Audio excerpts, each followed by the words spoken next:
எல்லோருக்கும் வணக்கம். Bigg Boss season 7 Tamil. So இந்த வீடியோவில் நம்ம மாயா எலிமினேட்டட் அப்படின்ற மாதிரி ஒரு நியூஸ் வந்து பார்த்திங்கன்னா ரொம்ப வேகமாக பரவுது. ஸோ மாயா ஃபஸ்ட்டு சேவ்டு அப்படின்றதும் வந்து பார்த்திங்கன்னா பரவிட்டு இருக்கு. ஸோ ரெண்டை பற்றின ஒரு கிளாரிட்டி தான் இந்த வீடியோவில். ஸோ என்னை பொறுத்த வரைக்கும் மாயா வெளியேற்றம் அப்படிங்கிறது வந்து இன்றைக்கி நடக்குமா அப்படின்னு சொல்லி கேட்டிங்கன்னா, என்னங்க பழனிக்கே பால் காவடி எடுத்தாலும் அதெல்லாம் நடக்குமா? நீங்கள் மைண்டில் யோசிச்சுக்கோங்க. சரி, அதை பற்றி அடுத்து இன்னொரு முக்கியமான விஷயம், ப்ரமோ 2 வந்து நம்ம டீகோட் பண்ணுறப்ப கமல் சார் இன்றைக்கி வந்து நேர்மை யார் அப்படிங்கிறதை பற்றி ஒரு பாடம் எடுத்திருக்கார். ஸோ அப்படி பார்க்கும் பொழுது புள்ளி கேங்குக்கா சில்லி கேங்குக்கா ரோஸ்ட் அப்படிங்கிறதை பற்றியும் இந்த வீடியோவில் பார்க்க போகிறோம். ஸோ வீடியோக்குள்ளே போகிறதுக்கு முன்னாடி ஆஸ் யூஷுவல் வீடியோவை கண்டிப்பாக லைக் பண்ணிக்கோங்க, சேனலை சப்ஸ்கிரைப் பண்ணிக்கோங்க. இப்போ நம்ம வீடியோக்குள்ளே போகலாம். ஸோ மாயா வெளியேறுவது உறுதி அப்படிங்கிறது வந்து கன்ஃபார்ம்டாக விக்கிபீடியாவில் போட்டாங்கோ அப்படின்ற மாதிரி சொல்லுவாங்க. உடனே நாம் வந்து ஆமாம் கரெக்டாக தான் இருக்கோம் நம்ப முடியாது. ஏன்னா விக்கிபீடியாவில் பேஜ் ப்ரொடெக்டர்ஸ்னு ஒருத்தவங்க இருப்பாங்கங்க. ஸோ அவங்க எப்படின்னா மாயா உடைய ஹேட்டர்ஸாக இருக்கலாம். ஸோ அவங்களால இது அப்டேட் பண்ணுறதுக்கான ஆப்ஷன்ஸ் வந்து அவங்களுக்கு இருக்குது. சரியா? ஸோ அப்படி இருக்கும் பொழுது அவங்க வந்து எவிக்ட் பண்ணுவாங்க, இல்லை வந்து மாயா டைட்டில் வின்னர் கூட போடுவாங்க பிடிச்சவங்க. ஸோ இந்த மாதிரி அதை நம்பவே முடியாது. விக்கிபீடியாங்கிறப்ப நம்ம வந்து ப்ராப்பராக நமக்கு சோர்ஸ் வந்த பிறகு அதை பார்த்தோம் அப்படின்னா அதை நம்பலாம். அது வரைக்கும் அதை அப்டேட் பண்ண மாட்டாங்க. ஏன்னா விக்கிபீடியாவில் நீங்கள் மூவிஸ்லாம் நீங்கள் பார்த்துருப்பீங்க, அதெல்லாம் வந்து உடனே அப்டேட் பண்ணி டக்குன்னு வந்து ஒரு ஸ்டார் போட்டுருவாங்க, இல்லை மேலே வந்து அடுத்து எதாவது அப்டேட் ஆனது மாற்றுவாங்க. ஸோ அந்த மாதிரி தான். ஓகேங்களா? ஸோ என்னை பொறுத்த வரைக்கும் நீங்கள் அதை நம்பவே வேண்டாம். மாயா எலிமினேட்டட் அப்படிங்கிறதுக்கு சான்ஸே கிடையாது.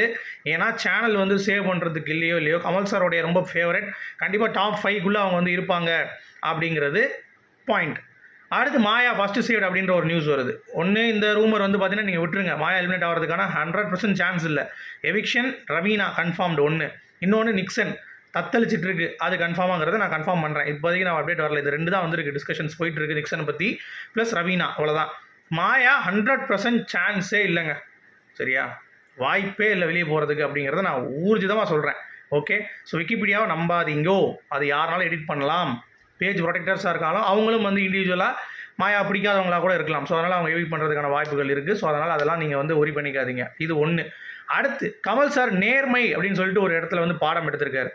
ஸோ நேர்மை அப்படிங்கிறப்ப எப்படி எல்லாம் ஆடினாங்க இந்த கேமை அப்படிங்கிறத வந்து நம்ம வந்து பார்க்கணும். ஸோ எப்படி ஆடினாங்க அப்படின்னா, நேச்சுரலாக ஆடினாங்களா, இல்லை வந்து என்ன மாதிரி ஒரு கண்ணோட்டத்தில் இந்த கேமை வந்து அணுகுனாங்க டிக்கெட் டு ஃபினாலே அப்படிங்கிறத நம்ம பார்க்கணும். அப்படி இருக்கிறப்ப ஸ்ட்ராட்டஜைஸ் பண்ணி ஒரு கும்பல் ஆடிச்சு. சரியா? இவங்க வரக்கூடாது, அவங்க நம்ம போகக்கூடாது, ஸோ விஷ்ணு தான் போகணும் அப்படின்னு சொல்லிட்டு ஒரு கும்பல். அதாவது விஷ்ணு தான் போகணும்னு சொல்லிட்டு இருந்தே ஆடல, இவங்க தோற்றதுனால விஷ்ணு ஜெயிக்கட்டும் அப்படின்ற மாதிரி ஆடினவங்க. அடுத்து வந்து பார்த்திங்கன்னா நிகழ்வுகளில் விஷ்ணுக்கு தான் அது என்ன சொல்கிறது, அவர் முன்னாடி போயிட்டார்.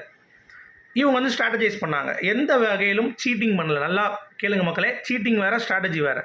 பட் நிக்சன் சீட் பண்ணியிருக்காங்க, விஜயவர்மா கும்பல் சீட் பண்ணியிருக்காங்க, மாயா சீட் பண்ணியிருக்காங்க. அதற்கான ஆதாரம் கமல் சார் இன்றைக்கி குறும்படம் போட்டு அவங்க ஒத்துக்கலைன்னா போட்டிருப்பார் அப்படிங்கிறது என்னுடைய பாயிண்ட்டு. சரியா? போடுவார் அப்படின்லாம் சொல்ல முடியாது, போட்டிருப்பார் கண்டிப்பாக. ஏன்னா இதை அவங்க கண்டிப்பாக ஒத்துக்க போகிறது கிடையாது. பிகாஸ் இது வந்து ஒரு பக்கம் வந்து ஸ்ட்ராட்டஜி கேம், இன்னொரு பக்கம் வந்து பார்த்திங்கன்னா விஜயவர்மா அந்த பஸ்ஸில் ஒழுங்காக பார்த்து விளையாடுன்னு சொல்லி இவனுக்கு அட்வைஸ் கொடுத்தது, சீட்டு கட்டில் சுரண்ட விட்டது, அர்ச்சனா மீண்டும் சொல்லியும் கேட்காத பிக் பாஸ், இந்த மாதிரி ஏகப்பட்ட ஹின்ஸ் இருக்குது. மாயா வந்து விஷ்ணு இது பண்ணோன்னே சொல்லி எனக்கு தனியாக அப்படின்ற மாதிரி சொன்னது, அப்புறம் அந்த காடை சுரண்டும் போது மாயா பூர்ணிமாவுக்கு தெரிஞ்சு அதை எதுவுமே கேட்காம விட்டது. சரியா? அது மட்டும் இல்லை, நிக்சன் கிட்ட வெளியே வந்து உண்மையை விஜயவர்மா ஒத்துக்கொண்டது.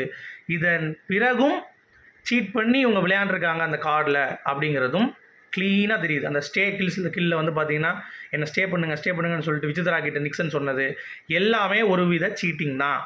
ஓகேங்களா? ஸோ அதனால் நேர்மை அப்படின்னு சொல்லிட்டு நம்ம வந்து யூஸ் பண்ணுற ஒரு வார்த்தை கண்டிப்பாக அது வந்து ஓப்பனாக சொல்கிறேன், இந்த கேங் ஸ்ட்ராட்டஜி கேங் தான் நேர்மை. இந்த புள்ளி கேங் வந்து பார்த்திங்கன்னா அனைத்துமே இவனுங்க வந்து சீட்டிங் முறைப்படி ஸ்ட்ராட்டஜி இருந்துச்சு, பட் சீட்டிங்கும் இருந்ததுனால இந்த கேங் தான் இன்றைக்கி ரோஸ்ட் பண்ணப்படும் அப்படின்ற ஒரு நம்பிக்கை இருக்குது. உங்களுடைய கருத்துக்கள் என்ன அப்படிங்கிறத சொல்லுங்கள். மீண்டும் சந்திப்போம். Good bye.